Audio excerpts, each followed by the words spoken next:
Welcome to Reread. I have 3 short stories to talk about. The first 2 are from Star Wars Adventure Journals. Number 3 is Blasters for Hire.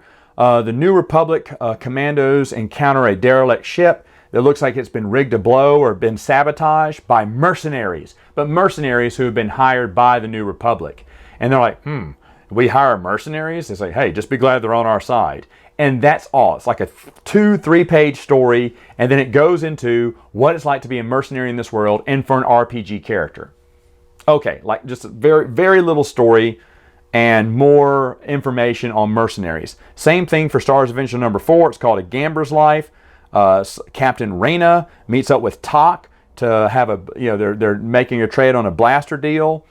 And it's another 3-page storyline that then talks about gambling or gamblers in the US, in the EU, and in your RPG adventures and ideas and stuff like that. It's fine. They used to introduce it with a short, very short story that really just has little relevance in the entire, and you don't have, it's only 3 pages, so you can't really connect to any of these characters. So both of these stories are extremely skippable. They are stories. They are little short stories, but they're extremely skippable because even at 3 pages, you really don't, I mean, they were, especially in this one, they were naming a lot of names, and I was like, why would I memorize these? They're going to be, this short story ends in 2 more pages. There's no point in introducing characters because you don't have enough time to define who everyone is. Like Reyna's got her sidekick with her, and whoever it is, I can't remember his name now, but he has his own group of thugs that he's calling out by name, but it doesn't matter because the story is just there to set up and introduce gamblers in the galaxy. Okay, that's fine, but definitely skippable. The one I want to talk about is from Star Wars Hyperspace. It's called Fist of Ion. This one is the Lobar Agcott. This is like you're reading a portion of his memoirs from when he was a Ion boxer, Star Wars EU boxer, which is really interesting. And I remember liking this when this first came out, but I love it now. It's a really good hyperspace fiction, probably one of their best. Someone named Cuss is his old school trainer. It's a Rhodian. I don't know what Lobar, what type of alien is. He's humanoid, and they say he's red because his nickname is Red, and he's really fit and tight and muscular. So he's near human, but they don't really say what he is. It'd be awesome if he was some punked out Zeltron, but he's not. He's not that.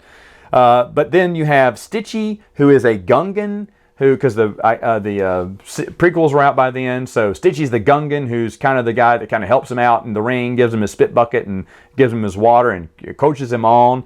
And basically he's approached by someone named Derlin, Commander Derlin, or I can't remember if that's his name, Lieutenant, I think it's Lieutenant Derlin, from the New Republic saying, hey, we're trying to bust up a gambling ring, a gangster ring, and it's centered around the boxer you're about to beat. In fact, the boxing has been rigged and he's supposed to win, but we're going to make it to where you can win. And so he's like, okay, well, he just wants to box. Well, then the next, couple of pages is this thing just going 9 rounds, and it's talking about hard hitting and how there's shields, how ion boxing works, and it really paints a good picture. For a short story, you're really into this. And I forgot, there's a great line in this I didn't remember, and I can't remember the name. The gangster's name is like Tolar or whatever. It may be Tolar's table. He said, but I'm serving up Barabel tonight.